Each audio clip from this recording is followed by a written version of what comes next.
தீராத வினையெல்லாம் தீர்த்து வைக்கும் தெய்வம் அவள். போராடும் பாவங்களை பரந்தோடு செய்பவளாம். திருச்சாம்பல் அணிந்தோரை திடமுடனே காப்பவளாம்.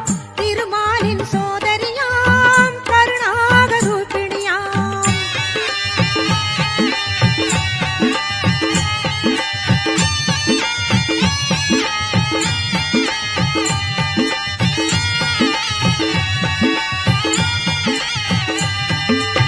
எங்கும் நிறைந்தவளாம் ஏகாந்த ரூபிணியாம். எங்கும் நிறைந்தவளாம் ஏகாந்த ரூபிணியாம்.